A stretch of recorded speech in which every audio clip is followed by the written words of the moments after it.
Hello, Needham, and welcome to What's My House Worth, Needham's favorite real estate show right here on the Needham channel. My name is Rob Tickton. This is Ryan McDonald. We are with Hawthorne Real Estate. We are a design build company with Hawthorne Builders. We also provide brokerage services to our clients in the form of Hawthorne Properties. Ryan, thanks for being along my side today. I really appreciate the invite, Rob. It's month to month for me, so I never know if I'm going to be here next month. Well, you're on quite a streak. Today's show, we're going to be talking about sales in the month of February. Not my favorite word to say in the world. So That's why I'm here to help out. For the rest of the show, Ryan is going to be saying the word February. Thank you. In the month of February, there were 12 sales. So what we're going to do is take the big picture look at how the month shook out and then do a sale by sale breakdown, as we typically do. I'd say we always do it. All right. So that's why I have you on board every time, because you know how it works, Ryan. You have to explain it to the new guy. It'd be painful. Yeah. So we're going to break out the stat sheet and look at the numbers. And Ryan, as it comes on our screen, what exactly do you see? Rob, we have 12 sales. Yes, count them, 12 to talk about for the month of February. Is that why I was talking so slow? Right. So we're going to try to cover some other things later in the show, but for now, let's run through the numbers. We have an average list price of just under 1.1 million, Rob. That's up $100,000 from January. We were at 968 in January. We're at 1089 in February. Mm-hmm. Average sale price of 1049. That's also up from January's number of 961. Here's where the numbers get sort of interesting. Our percentage as an average of list is 96%, Rob. That's down from 99.3.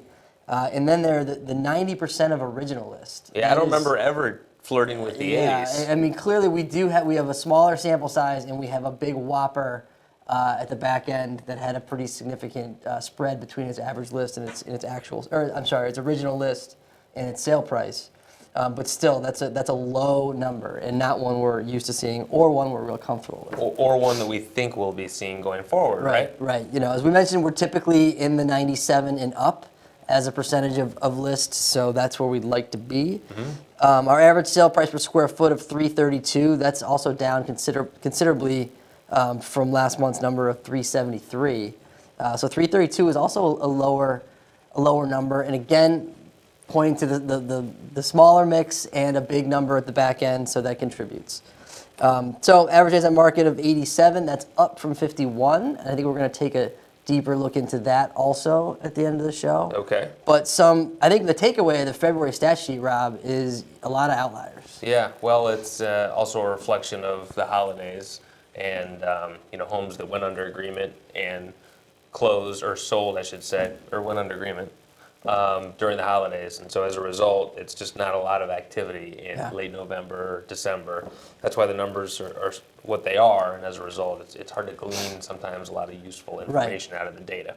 Right. Trailing 6 months, take a look at how it's shaped out or how things have been going. And that's exactly what I'm talking about. You're seeing numbers drop a little bit in February. Damn, good job. Pretty good.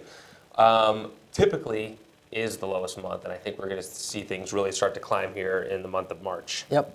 Agreed? Yeah. All right. Anything else about that little trend there you want to say? No. I mean, God, if there only was. I know. There isn't. I know. All right. So let's take a look at the month of... Or the previous Februaries. Right.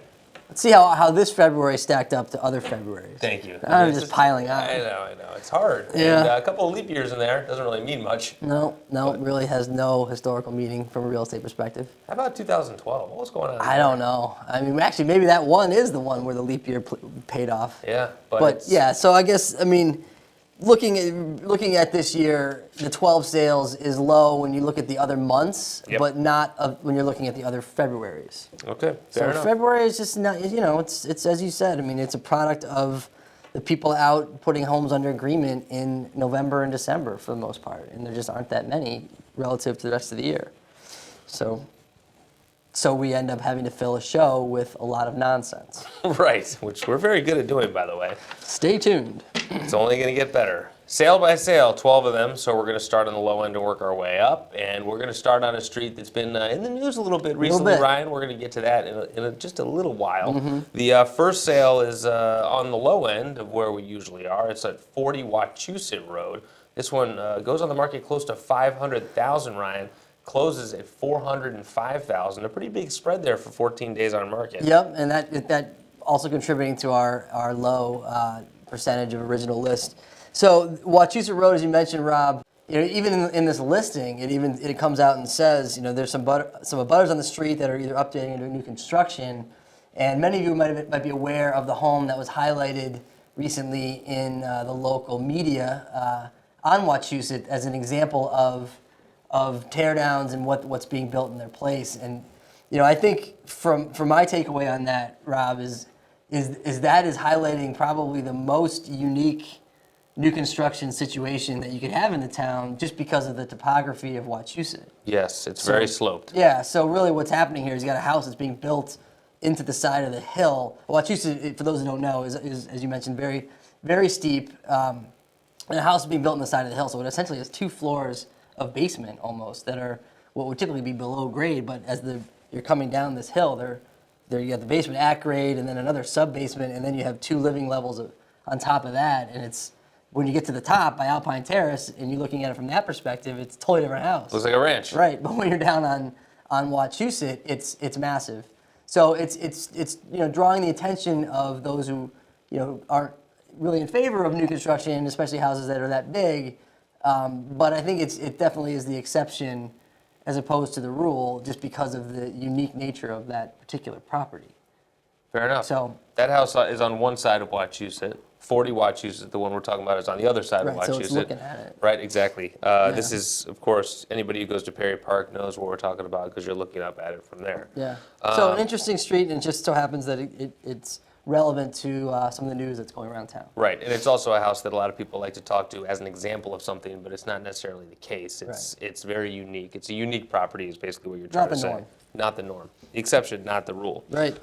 40 Wachusett, smaller lot, 5,200 square feet. It's not probably a whole lot of redevelopment going on at that house, which probably explains why it sells for $405,000. Next up, 192 Central Avenue. Ryan, in case you missed it, this one came out at $499, then went down to $498, then went down to $489, then went down to $488.9, then went down to $483, then went up to $519. Yep.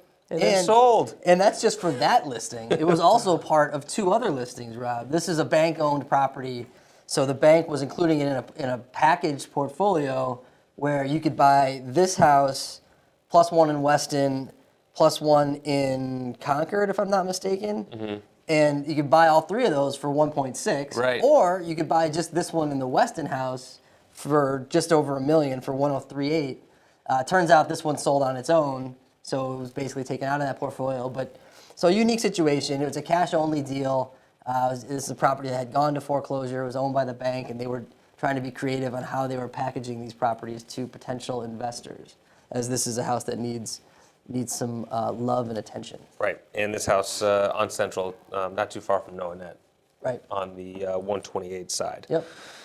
Okay, next house, 32 Oakhurst Circle. This is a dead-end street, Ryan, right off of Warren. Small street, detached 2-car garage here at 32 Oakhurst Circle. 7,400 square foot lot. It goes on the market for $700, and what do you say? Sells for $700 after just 4 days on market. Yeah, I mean, I think this is a great example of a great Needham starter home. I mean, and it's $700,000, which is sort of remarkable when you're using the word starter in the same sentence. But it's sneaky walk to town, Rob. Right. I mean, as you mentioned, it's off of Warren, very close to Needham Junction. And this is a house that sold for $285,000 the last time it traded, which was in 1994, which seems like forever ago.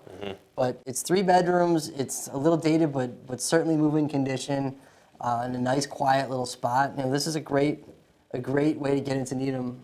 But it's, like I said, it's still $700,000. Yeah, and that's this is the world we live in, Ryan, where we talk about starter homes being in the 700s. Right. Wasn't like that when we started this show. No. Many, many years ago. 69 Howland Street was, it came on the market, and then it was off the market because it went under agreement. Then it came back on the market, and then it quickly, once again, went back under agreement. So takes it 35 days to get it done. Sells for $715. It was on the market for $719.9. Yeah, and the owner had put some money into this house, and I think it's in the right places. It was overall, you might say it was cosmetically a little dated, but the kitchen had been redone, but they had done other things like central air. The floors had been redone, the roof was newer. So they definitely took care of the house and made some smart improvements Howland's a quiet street from a traffic perspective. It does have the train. Right, and it's a kind of a tricky dead-end street Yeah. when you think about the way it lays out. Right, you're basically turning around in that guy's driveway. That's right. Right. Your neighbor's house, which I'm sure he'll enjoy. Right. But this is a nice property. I mean, it's 2 levels. It's a split level that has a finished lower level that has a walkout, which had a nice gas, potbelly stove. Nice home. I mean, it sold pretty quickly for a pretty good number. Right, back-to-back sneaky walk-to-town locations, Yeah. one might argue. Yeah. Although I don't know if Sounds like you Howland just is very did. sneaky. Right. Next up is, good? Yeah, no, please. All right. By all means. I'm just getting a little amped up here because you know what the next listing is. Yeah, I do. You know, it's my moment to shine. It's Right? All eyes on you. I know, it's a lot of pressure. Okay. 104th Street is the listing, and, well, that explains what we're talking about. There's Yep. some red writing there, Ryan. There is. It's my deal of the month, and there's a couple reasons for it. So Okay. let me first start about, it came on the market at $835 and ends up selling for $750. I walked in the house and I thought there was a lot to like about it. You had a really cool layout in the sense that you had an open family room. The kitchen opened up into the family room. Then you had like a foyer upstairs, a balcony that overlooked that first floor family room. You had 3 bedrooms upstairs, 2 baths in the house, full baths. Both were renovated in 2014. You also had an office upstairs as well as the loft that we talked about. The roof was new in 2008, 13,500 square feet. I think you can move into this house, and there was a lot of room to kind of grow into it. Yeah. So it's more than just a starter home. I didn't know if it was worth $835 per se, but I certainly thought it was worth more than $750. Yeah. So kudos to the buyers of 104th Street. Yeah, and then you just look at it in comparison to Howland. You're getting another 500 square feet, Right. and a little bit further along as far as the finishes. True. You're So- on a little bit of a busier road, obviously. True, yeah. Double line? Yes, Forest? I think so. You do? Yeah. Yeah, you're probably right. I could be wrong, but it's definitely busier than Howland. Yeah, Certainly yeah. busier than Oakhurst. Right. And You it's- leave Oakhurst out of this. yeah, sorry, but it's also a little further from town, Okay. but closer to Volante. Yeah. Anywho, next up, 76 Oxbow is our next listing, and when this one came on the market, Ryan, we were told it was priced to sell quickly at $999. Yeah, and this one you know is a tweener as far as what's its next step is in terms of what's this owner going to do with it. Nice acre, flat in Oxbow off of Central for those who are not aware, and it's an area of larger homes. Some have been redone, or some of them have been newly constructed. So this one, it remains to be seen whether this is going to be a land sale. The owners essentially sold it themselves, and they started the process by reaching out to builders. You start to wonder about this one as far as it was close to being my deal of the month for the seller, and simply because the owner had basically was trying to solicit bids at $850, and then when you see that it closed at $9, so I think they were probably pleasantly surprised by that, and probably pretty happy. Right, but I mean, it's still over an acre. It's Yeah. 1.16 acres. It's a big piece of land. And It's level, Yeah, it's a beautiful property. Yep. It's flat, quiet neighborhood. and the Anybody- backyards back up to each other, so your neighbor to the rear is more than a stone's throw away. It's a heave. Right, and anybody on Oxbow is there because they want to be on Oxbow. Right. No cutting through there. It doesn't go anywhere. I mean, that would be a silly cut through. It would be a very ineffective U-turn. Right, exactly. Inefficient, rather. And it's right smack dab, kind of in the middle of it. So it's, I liked it. Yeah. I thought, in terms of land value, I thought 900 was a pretty good purchase. Yeah, Oxbow is almost like a further out Livingston Circle, Right. although it doesn't have the little Churchill cut through that Livingston Circle has. But yeah, it's the same type of neighborhood. There's no going there unless you're going there. So it's an interesting property. I'd be curious to see what happens here. So it sells for 900. Did you happen to catch what the assessed value was? I didn't. So do you want to guess? I I mean, I know. I feel like I'm giving you a little bit of a hint by having you guess. Oh, really? So it's going to be way lower. It's like 750. Well, no, you went the wrong way Oh, with it. your hint wasn't good enough, I suppose. Yeah, I guess not. 1.27 million. Holy smokes! Yeah, so Wow. I know what So it's implied value. the new owners should be heading to the assessor's office. Yeah, right. Yeah, it's open, Right. like yesterday. Yeah. Next up is 10 Fuller Road. Very different type of a house than the one on Oxbow. It's, quote, it's situated in one of Needham's most desirable streets between Elmwood and Whittier, Ryan. Yeah, it's a nice little spot, Rob. Right near Hersey, near Broadmeadow. I think the owner had either passed or relocated, and the owner's family wanted to do some mostly cosmetic improvements and then get it on the market. So they did that, and I mean they really cleaned it up, and I think its sale price is perfect. I thought when it came on the market, it may be a little bit high, and I think for $1 million, you're getting some good square footage, and you're getting a house that's you could move right in right now and be absolutely fine with it. And this is even kind of spoken to in the listing. It said, move in or add your touches. So it's a good house for somebody that has a little bit of vision and wants to maybe improve it, because the lot is great, location's great, and for $1 million, I think it works. Good layout too. I liked how it had the family room off the kitchen. Yep, People like that today, obviously. Master suite. It just I think you're gonna come in and put the finishing touches on it. But again, we were talking about how the sale price as a percentage of original list was so low this week. You talk about 3 in a row. You got 76 Oxbow on for $999, sells for $900. That's a big difference, a big spread. 10 Fuller goes on for $1109, sells for $999. That's over $100,000. And segue into our next listing, which is 300 Charles River Street. This one goes on the market for $1195, sells for $1050. And Ryan, I will say this. Okay. If we've learned anything doing the show, or if we've taught our viewers anything doing the show, and maybe we haven't, okay? Yeah, it's a coin flip, but okay. It seems that almost every time a listing comes on Charles River Street, it ultimately proves to be listed too high. Okay. Right? Charles, and this is a great slide for another day, or a great, piece of information, but it just seems like anecdotally we're always talking about Charles River Street homes that sell for significantly less than what they went on the market. Yeah, and there's some guilty absolutely. We're not immune to that. No there's a little bit of speaking from experience going on. But I agree. I think Charles River is hard to price homes there. Clearly. Because it's a great spot, but it's just tough to gauge, what the impact of Charles River itself will have on your home. I mean, this one, a lot of square footage, over 5,000 of living area. Public record will tell you that there's 3,128 square feet, and that's because what you're talking about is one level, and then there's the finished lower level here. This has a pool, which we know can always be sort of a market segmenting aspect of a home, so you don't know if it's going to turn people away or not. Great space for people looking for one level living. It has a nice finished lower level.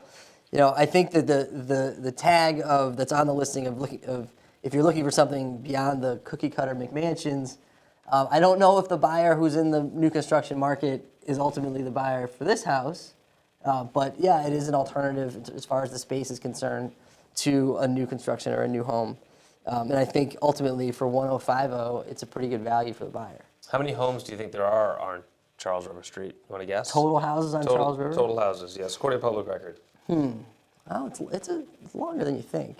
I don't know, maybe 60? 73. Oh, that's not bad. That's excellent. It's better than my assessing guess from 5 minutes ago. That's true. You've redeemed yourself. Partial redemption. I would have guessed more than that. Even after looking at it? Yeah, you still beat me. 853 Greendale Avenue is the next listing. This is new construction. We're into the new construction world right now, Ryan. Yep. Sells for 1335. Quote unquote, Ryan, home features many of the newest and highest end systems. I hope so, Rob, because I think, for 1335, just location alone, I think the way to get that number is building a really nice house. And so I truthfully have not seen the house, but to me that says that the builder did go that extra mile and put in high-end systems, nice amenities, nice features, because that's a strong number, I think, for that location. And also, it's only 4,100 square feet. So I think all in all, when the builder paid $480 for the land, which reflects its location. So getting the 1335, I think, is a pretty strong number, and I'm assuming it's because they built a real nice house. I like that picture too. Yeah. I like the picture that's taken back a little bit. Like a little bit of room to breathe on either side. It kind of gives it an estatey feel to it. Sure. Right? Like, you keep an eye on that picture at 853 Greendale Avenue, and then go to the next one, 40 Hillside, a picture that's taken more up close. You know what I mean? It's just different, yeah. It shows you more of the exterior features, other than the house. Yeah, when you the take it from foliage. down there. I think they did Yeah, well. I think by they're going out of their way to capture that orange tree. which I like. Yeah, I don't It's mind it nice. either. No orange trees for 40. See, look at that. It's nice. Yeah, pleasant. Very folly. Okay. Okay. From the grass, let's go to the dirt over at 40 Hillside. I'm sure there's not dirt there anymore. No, I'm sure that came with the house, the grass. This one, Considerably bigger than 853 Greendale, at least Right. 700 square feet bigger. in a larger lot, and from a Yeah, big location, lot. the location standpoint, this is right smack across from Cricket Field. Historic cricket field. Yep. So it's nice to have having a place like Cricket Field right in front of your house has so many added values to your location. But this is a property that you just speak to the location. The lot was 570, versus 480 on Greendale, and the sale price not too much difference. So begs the question of what went into Greendale is not going into Hillside. Right, because there certainly are some things, I'm sure. Yeah, yeah. So, but it's a local Needham builder who is is reputable, and I'm sure it's fine house. Again, we were not in it. It did sell during construction. Correct. So, Ditto for 109 Meadowbrook. Right. Correct? Right. Another new construction home. I mean, of the three pictures, this one, you don't really, that's just a drawing. yeah, that's a rendering. That's what we call a pre-construction Right. rendering. So here, I mean, you have the land going for $755. But what struck me, Rob, as a builder, is this one closed in September of 2015. Yeah. And then here we are talking about it in the rearview mirror in early March. This closed in February. This closed in under 6 months. This house was purchased, redeveloped, and sold and closed in under 6 months. Yep. That's very fast. Yeah. A typical construction project can be anywhere from 7 to 10 months, depending on the complexity. But 6 months is really remarkable. It's fast is a good thing. Yeah. Right? Oh yeah. No, Yeah. sure. Especially from a developer standpoint, the quicker you can do it, the better. But that's really fast. Yeah, it's excellent. So. I agree. Wow. Yeah. Setting the standard there for speed, Yeah. if you will. Okay, Ryan. Any more houses to talk about? Yeah, I think there might be one. And I have a feeling you're going to be doing most of the talking on this one. I don't know why. For a change. Yep. Here we go, Rob. 720 South Street. Bring it. It's my deal of the month for the buyer. And just look at the spread between the original list of 3.2 and the sale price of almost just under 2.5. That right there is implied value. Right. From the buyer has to feel good about that. It was on the market for close to a year. Really, really a very cool property. This is easily, hands down, the best backyard rink I've ever seen. It's a tennis court in the summer and just retrofitted to be a hockey rink in the winter. We saw it when the rink was in full swing, and it was impressive. But that's not the only impressive thing about the house. The inside of the house is gorgeous. It's tastefully done. Lots of light. I remember walking into the kitchen and just windows, and the natural light was phenomenal. A nice bright family room. Same thing upstairs. A very bright master suite. So really, I thought a house that was well built, well done, well designed. A really impressive staircase. 3-car garage. And then the lot itself is over 3 acres. So I mean, this is a property that I think for 2.5, when you talk about that, that's a lot of money. We've seen a fair amount of homes in Needham selling for well into the 2s in the past 12 months. This one fits right in, and I think once it got to that point, and there were a lot of price reductions, so it didn't start out there. It started at 3.2, reduced 3 times, ultimately selling at just under 2.5, and I think the buyer got really good value there. Right, listed at 3.2 million. Not a lot of houses sell in Needham. Right. The 3s, which we'll get to in a little bit. The 2s, yes, they most certainly do. Market snapshot. Take a look at how things. I'm sorry. One more point. Yeah, there was one thing I wanted to say to this, and this grabbed me a little bit. Like this house, the one thing it didn't have going for it was professional photography. And I just felt like the pictures didn't do the house justice. And especially when you're talking about a house that you're selling for 3.2, you're advertising for 3.2, you want to put that in its best light possible. And part of that is, I think, taking those pictures. And so that's one thing that I just noticed. And because when we saw the house and then revisiting it online and kind of saying, boy, it didn't grab me the way it does when you're in there. And I think that's something that is low-hanging fruit for a listing like that. Not very expensive in terms of in the grand bringing somebody scheme, in there to certainly take not. those pictures. Okay, good? Yeah. Okay. You sure? Yeah, I am. All right. Market snapshot. Okay. Let's go back to the market snapshot. Everybody just remain calm. Yeah, we're good. Everything's much better. Market snapshot. How do things look in the market as of? Oh, I love seeing March there. Yes. Just because it's easier to say. Yeah. I mean, we have 65 homes on the market right now, Rob. 65. Yeah. I mean, last month we had 42. Guess how many we had last year at this time? 56. No, 38. Ooh. So I think that, Spring market. It is, and there's heavy anticipation for the spring market. As you can see, just going out, look at our average list price. I mean, we're at 1,566. Yep.